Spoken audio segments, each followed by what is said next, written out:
Hello everyone, welcome to the Viking Home Companion. I'm Torvald Torgarson, and I have another story for you from the good old days.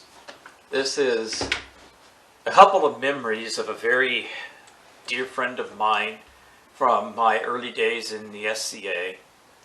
Passed away some 10, 11 years ago, and his name was Theodrik of Skane. He was a knight, although when I first met him, he wasn't. And he and I hit it off almost immediately from the first time that I met him. And the thing that drew us initially together was that we both loved great weapon forms. Okay. Now, when I first started, sword and board was the norm. Everybody fought sword and board. And while there were some of us who did fight with great weapons were often referred to in the West Kingdom as weird weapons. And it didn't matter exactly what the weapon was. I mean, even great axes were referred to as weird weapons. So anything other than sword and board, weird. Well, Theodrik and I hit it off because we both had a love for great weapons. Me, great axes in particular, although I did branch out to other things eventually. But for the first 8.5 years that I fought in the SCA, I used great axe a lot. Theodrik used a mix of them, but Theodrik also was even weirder than I was. So my first memory of him, I want to tell you about a little story that took place at a Mist-Sinagua war. Principality of the Mists versus Principality of Sinagua in the West Kingdom. And Theodrik had made a maul, okay, M-A-U-L, maul, right? Now the thing about his maul, though, was that he made it in the shape of a matchlock rifle. Yes, a matchlock rifle. The thing was like 5.5 feet long, and the end you hit them with was the stock, okay? So this thing didn't shoot anything. It was never intended to shoot anything, not even giant rubber bands. That wasn't even a glimmer in anybody's eye back when he made this thing, all right? It was strictly meant to be a maul to club people with, and he did. He clubbed people with it quite regularly. But my memory of him was I was fighting with the Barony of Griffinhold War Junkies unit, and we had been loaned off to Sinagua. We were normally part of the Mists. The Shire, then Barony of Griffinhold, was part of the Mists. Griffinhold was Napa Valley and part of Solano County and part of Sonoma County. And so we were very far north in the Principality and very often played kind of a swing unit. So when we went to one Mist-Sinagua war or another, if the sides were uneven, we often got loaned out to one side or the other as needed to balance out the sides. So for this particular war, we are fighting for Sinagua versus the Mists. Now, Theodrik was from South Bay, South San Francisco Bay area, so he was obviously fighting for the Mists, and he brought his maul. So there's a great war, we're having a blast, and then he turns, sees me coming towards him. We had both gotten split off for our units. We were both fighting individually. I honestly cannot recall if I was fighting with sword and board or if I had my great axe. My memory says great axe, but I could be wrong. At any rate, I'm heading towards him, not at a run, but at a trot, and he sees me coming. And he takes this maul and he swings it around and he points the barrel at me and he yells, bang! And I just, boom, whap, thud, land on my back. And there were 4 or 5 people nearby that just started laughing their heads off, and he started laughing his head off, and he come over and he said, Torvald, that was a joke. You don't have to take that. And I go, oh no, the comedic effect was worth every minute of it. So I went ahead and I stayed dead. So that was my first great memory of him. Now my second great memory of him, which actually might have taken place before this, chronologically speaking. Just that's my favorite memory of him because of all the fun that we had, in specific with that scene, but throughout that war. But the other memory deals with Great Desert War I. also referred to mostly in the West Kingdom as Catbox 1.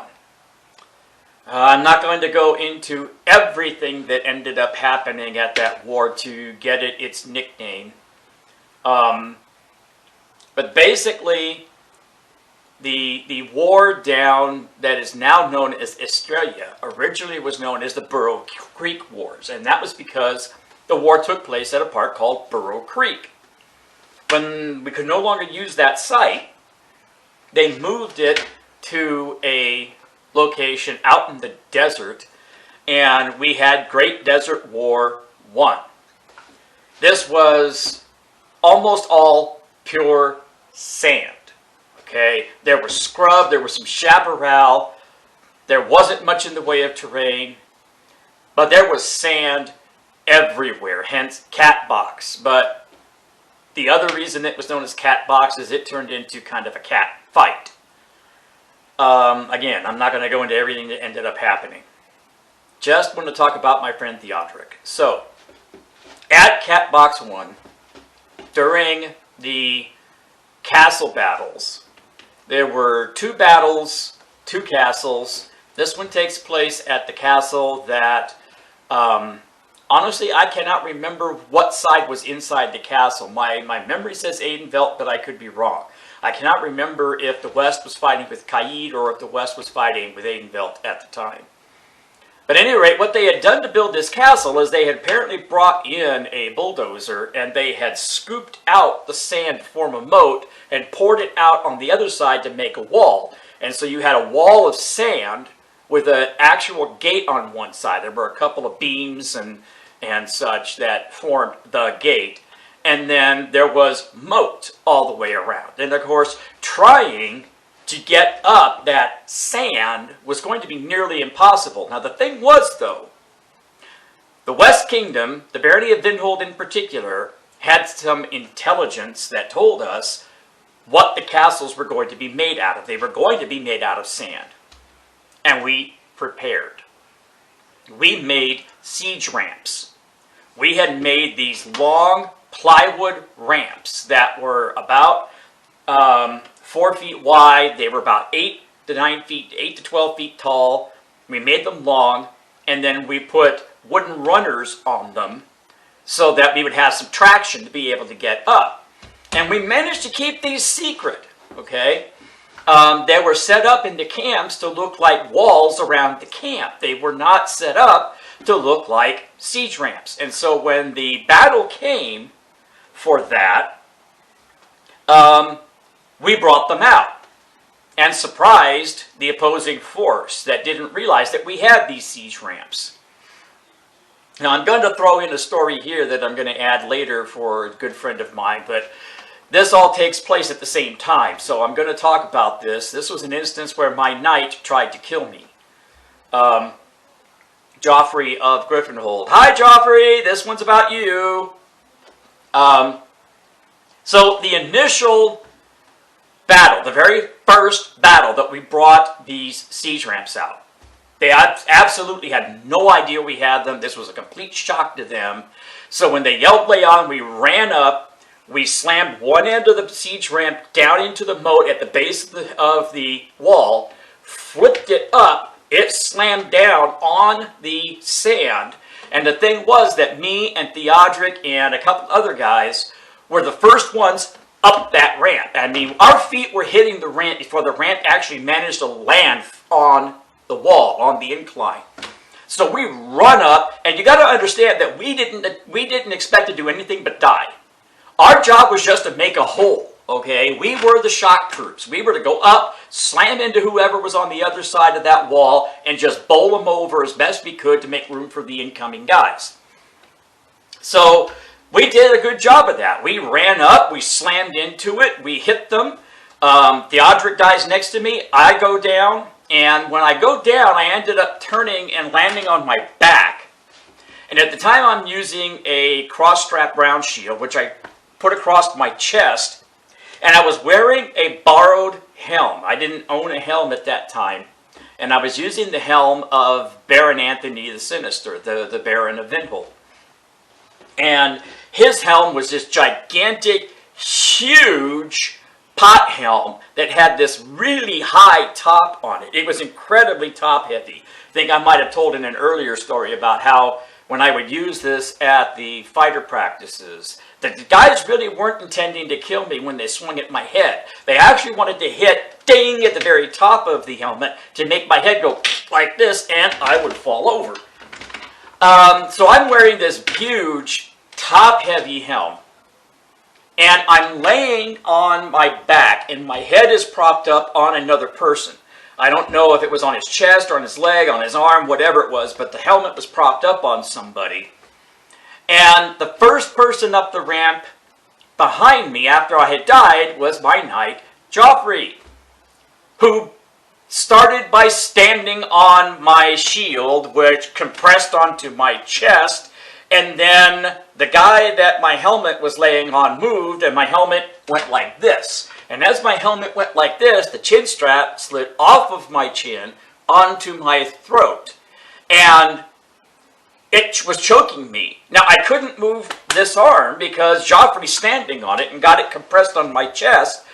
And my other arm has my sword, and I'm smacking him on the thigh because I can't get loose, on the thigh, but on his shin. Tonk, tonk, tonk, tonk, tonk, tonk, tonk, until he finally looks down and sees me choking, and he reaches down with his fingers into my grill and pulls my head up and then gets off of me so I can roll over. So this story, again, is not about Geoffrey, but I had to throw that in. Like I said, same war, same event, very next battle. So we managed to get in. We managed to actually, I think, win that castle battle. And we actually annoyed the other side. They were upset that we had these siege ramps. And why they were upset, I can't imagine. We didn't break any rules. We surprised them, but hey, you know, it's war. So at any rate, the next battle, they yell way on, we run up, we do the thing, same thing. We slam the end of the siege ramp into the moat, we flip the thing over, it goes over, and they manage to get a couple of pikes and spears under the edge of it and shift it so that it didn't come down flat on the wall. Now, we had more than one of these. I think we had 3 or 4 of them, all right? I know we had at minimum 2, but I'm pretty sure we had 3 or 4. So they did this to the one that Theodrik and I were running up. And as it went over, so did we. Theodrik landed down in the moat. I landed down in the moat right next to him. And I scrambled back. And as Theodrik is starting to get up, he gets caught in the leg and goes down on his knees. And now he's kind of stuck down there in the moat. So I see that he's not moving.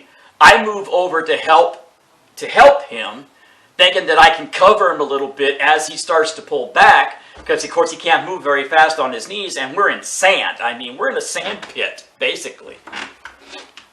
So we're fighting, and then he gets armed too. And he just says, Torvald, you might as well back out of here. I'm armed and legged. I'm as good as dead anyway. So I go ahead and I back out of that. And I didn't last much longer after that anyway. I tried to run up one of the other siege ramps and I got stuffed. So that's 2 of my fondest memories of my friend Theodrik, with an extra story about my knight trying to kill me. Hi, Geoffrey. And so at any rate, that's my fun memories of my dear old friend Theodrik of Skane. I miss you, Theodrik, and we'll have another episode soon from the good old days. Yeah, sure, you betcha.